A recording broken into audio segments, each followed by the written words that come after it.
Hello दोस्तों आज हम बात करेंगे एक बहुत ही जॉब ओरिएंटेड पैरामेडिकल कोर्स की जिसका नाम है एमएलटी, मेडिकल लेबोरेटरी टेक्नोलॉजी। इसके certificate course, diploma course, bachelor course, master course, UG course, इन सब के बारे में बात करेंगे। जैसे कि आपको आज की तारीख में पता है कि जो हेल्थ सेक्टर है उसका एक बहुत बड़ा पार्ट बन चुका है आज की तारीख में लैब टेक्नोलॉजी। कोई भी डॉक्टर दवाई लिखने से पहले सबसे पहले टेस्ट करता है। तो टेस्ट लेबोरेटरी ये जो इस इंडस्ट्री का पार्ट है, इसमें बहुत ज़्यादा रिक्वायरमेंट होती है पैरामेडिकल कोर्सेज क्वालिफायर की। तो जैसे आज की जो वीडियो है एमएलटी पे है, मेडिकल लेबोरेटरी एंड टेक्नोलॉजी। सबसे पहले हमें ये समझना है कि ये कोर्स क्या है, और जो इस वीडियो की सबसे इम्पोर्टेंट बात है कि बहुत सारे बच्चों को इस कोर्स के बारे में पता है लेकिन उन्हें अच्छे कॉलेज नहीं पता, अच्छे एग्ज़ाम नहीं पता। तो इस वीडियो में आपको सारे कॉलेज की लिस्ट और उनके एग्ज़ाम कब होते हैं, ये सारी बातें आपको इस वीडियो में बताऊंगा। तो सबसे पहले हम ये समझ लेते हैं कि ये एमएलटी या बीएमएलटी ये है क्या। मेडिकल लेबोरेटरी एंड टेक्नोलॉजी, जितने भी लेबोरेटरी होते हैं, चाहे वो हॉस्पिटल के हैं, चाहे वो प्राइवेट लैब हैं, चाहे वो गवर्नमेंट लैब हैं, इन सब में जो लैब को टेस्ट को परफॉर्म करते हैं या लैब जो इंस्ट्रूमेंट होते हैं उनको हैंडल करते हैं या रिपोर्ट तैयार करते हैं। जैसे स्कूल में आपका रिपोर्ट कार्ड आपकी क्लास टीचर तैयार करती है, सिग्नेटरी अथॉरिटी प्रिंसिपल होता है। तो लैब के जो रिपोर्ट तैयार होती है वो लैब टेक्नोलॉजिस्ट या लैब टेक्नीशियन तैयार करता है। हाँ, उसको अप्रूव करने के लिए पैथोलॉजिस्ट होता है जो अलग एक प्रोफेशन है। तो आज हम लैब टेक्नोलॉजिस्ट की बात कर रहे हैं। तो इसके कई कोर्स हैं। जैसे सबसे पहले सर्टिफिकेट कोर्स है जो 1 महीने का 1 साल का हो सकता है। दूसरा होता है diploma course, DMLT, diploma in medical laboratory technology. दूसरा कोर्स होता है बीएमएलटी, बैचलर इन एमएलटी कहते हैं आप, और इसी के पैरेलल एक दूसरा नाम इसको दे रखा है बीएससी एमएलटी। ये दोनों लगभग एक हैं। इनको आप चाहे तो कोई यूनिवर्सिटी बीएससी एमएलटी की डिग्री देती है, कोई यूनिवर्सिटी आपको बीएमएलटी की डिग्री देती है। टेक्निकल मुझे नहीं लगता कि इसमें कुछ भी डिफरेंस है, ये बस केवल नाम का डिफरेंस है। जैसे बीई और बीटेक एक ही बात है। तो जॉब सबका जो प्रोफाइल है वो सबका सेम होता है। तो इसमें कोई डिफरेंस नहीं है, बस आप नाम से कंफ्यूज ना हो, ठीक है। अब फिर ये हुआ बैचलर डिग्री यानी कि डिग्री कोर्स हुआ। अगर डीएमएलटी की बात करें तो 2 साल का होता है। बीएमएलटी या बीएसएमएलटी की बात करें तो 3 साल का होता है। इसके बाद आप मास्टर कर सकते हो इसी कोर्स में, या अगर आपने ग्रेजुएशन कर रखा है तो आप पीजी डिप्लोमा करना चाहते हो तो पीजी डिप्लोमा भी इस कोर्स में होता है, ठीक है। अब इसकी बात है कि भाई इसकी रिक्वायरमेंट क्या है। अच्छा, यहाँ क्वेश्चन है कि डीएमएलटी करें या बीएमएलटी। तो यहाँ सिचुएशन है कि अगर आपके पास टाइम कम है, आप ज़्यादा टाइम नहीं दे सकते और आपके पास पैसा भी नहीं है, तो डिप्लोमा कोर्स जनरली लोग करते हैं डीएमएलटी।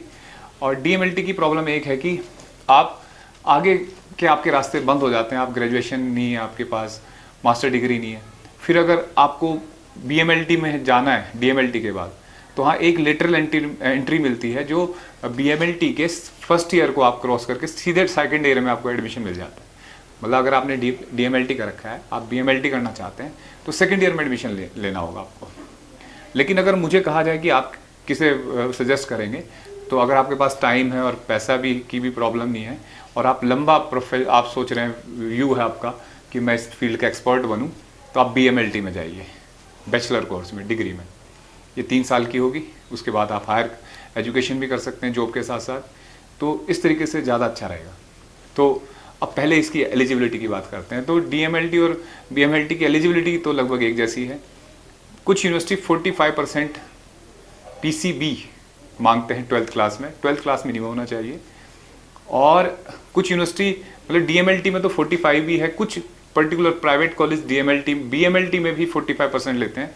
लेकिन मैक्सिमम कॉलेज आप ये मान के चलिएगा 50% से अबव इसमें आपकी रिक्वायरमेंट है पीसीबी में एग्रीगेट। 1-2 यूनिवर्सिटी ऐसी हैं जो इंग्लिश को भी एक सब्जेक्ट की तरह कंसिडर करती हैं कि उसमें भी पास हो, इंग्लिश भी हो। जैसे इंद्रप्रस्थ यूनिवर्सिटी दिल्ली की, वो बीएमएलटी के लिए उन्होंने एलिजिबिलिटी रख रखी है कि इंग्लिश भी उसके पास सब्जेक्ट होना चाहिए कैंडिडेट के पास। अच्छा, बहुत सारे कॉलेज हैं जो डीएमएलटी या बीएमएलटी में मेरिट बेस्ड टेस्ट मतलब ये आपका एडमिशन लेते हैं। कुछ यूनिवर्सिटी ऐसी हैं जो एंट्रेंस बेस्ड एग्ज़ाम लेते हैं। लेकिन जो अच्छे कॉलेज हैं मैक्सिमम आपके एंट्रेंस एग्ज़ाम पे बेस्ड है। तो अब डीएमएलटी की फ़ीस की बात करते हैं। तो डीएमएलटी की पर ईयर आपकी 2000 पर ईयर से लेके 1 लाख पर ईयर तक की फ़ीस हो सकती है। और इसमें कम ज़्यादा हो सकता है। तो मैं वो कॉलेज बता रहा हूँ जो गवर्नमेंट कॉलेज हैं, और आप उनकी ऑफिशियल वेबसाइट पे जाइए और उनके आप फीस चेक कर सकते हैं। तो जो राइट में स्क्रीन पे आ रहे हैं इन कॉलेज की लिस्ट है, इन कॉलेज की आप ऑफिशियल वेबसाइट पे जाइए और चेक करिए क्या रिक्वायरमेंट है। तो मैक्सिमम में मेरिट बेस है, कुछ पर्टिकुलर कॉलेज में एंट्रेंस होगा, एग्ज़ाम होगा। जैसे मैं आपको बता दूं कि अगर आप बिहार के कॉलेज में एडमिशन लेते हैं डीएमएलटी में, तो वहाँ बिहार का एक डिप्लोमा का एंट्रेंस एग्जामिनेशन होता है डीएमएलटी के लिए, वो क्वालिफाई होना चाहिए आप, तो आप डीएमएलटी में एडमिशन ले सकते हैं। तो इन ये बेस्ट कॉलेज हैं मेरे हिसाब से, गवर्नमेंट कॉलेज हैं, फीस बहुत कम होगी, और यहाँ से आपकी अगर आप डीएमएलटी करते हैं तो उसका वर्थ होगी, कुछ पैसा वसूल होगा आपका।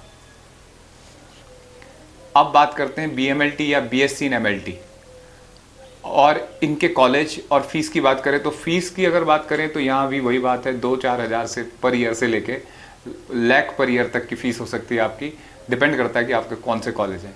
तो मैं आपको बेस्ट कॉलेज बता रहा हूँ जिनकी फ़ीस बहुत कम है। तो सबसे पहले नाम आएगा जिपमर।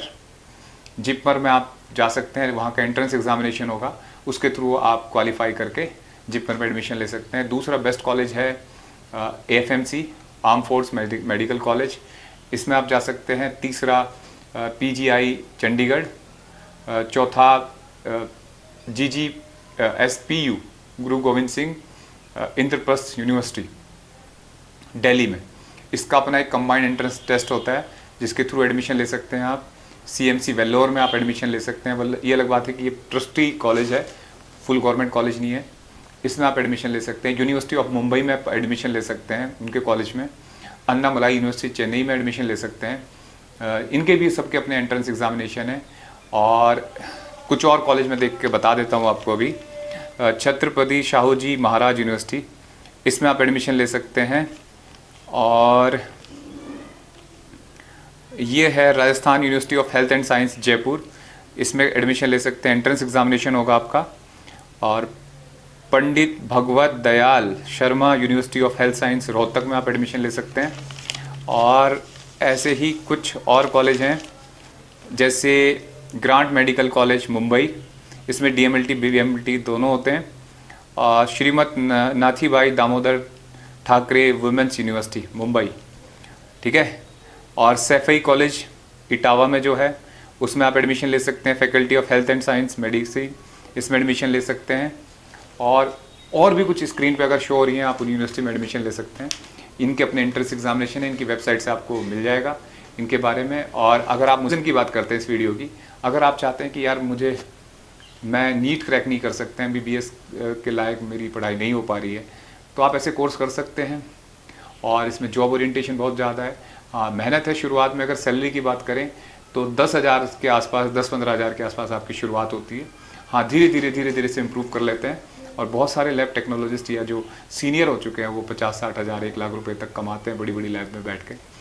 तो ये आप कर सकते हैं, अपनी लेबोरेटरी खोल सकते हैं, बहुत सारे आपके पास ऑप्शन हो सकते हैं। तो ये मेरे पास इन्फॉर्मेशन थी जो मैं आपको बताई। और फ्री कोई आपकी रिक्वायरमेंट है, कुछ आपको और जानना है तो कमेंट बॉक्स में लिखिए।